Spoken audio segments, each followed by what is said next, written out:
DPR Aceh Tengku Moharudin memberikan dukungan penuh terhadap perhelatan SEL Sabang 2017 guna pengembangan kepariwisataan di Pulau Weh tersebut. Moharudin mengemukakan hal tersebut di DPR Aceh belum lama ini, menyusul akan digelarnya SEL Sabang 2017 tanggal 28 November hingga 5 Desember mendatang di Pulau Weh.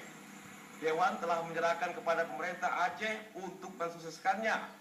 Menurut Tengku Moharudin, keindahan alam Sabang perlu dimanfaatkan untuk mendatangkan multiplayer efek. Pemerintah Aceh beberapa waktu lalu di Sabang telah mengungkapkan kepada Dewan akan melaksanakan SEL Sabang yang meliputi berbagai event untuk pengembangan pariwisata seperti flying pass, diving, sailing pass, dan maraton bertaraf internasional. Kalau soal anggaran yang sebelumnya 5 miliar rupiah, Dewan tambah menjadi 7 miliar rupiah.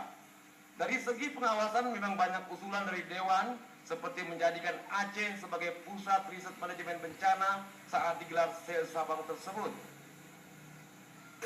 Untuk Sabang SEL, saya pikir perlu kita dukung bersama, karena itu menyangkut dengan event internasional yang dilakukan setiap 2 tahunan.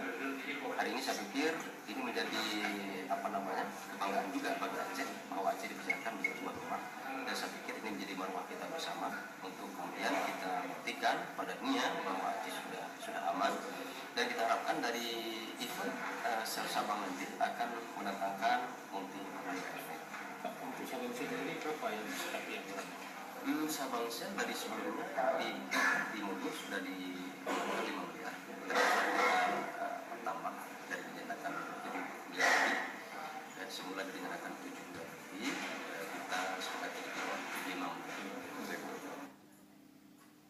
Tengku Moharudin juga menekankan agar dalam pembukaan yang dihadirkan bersamaan dengan parade kapal laut dari Spanyol ke Aceh benar-benar diperhatikan pemerintah dan jangan sampai tidak ada kegiatan pendukung.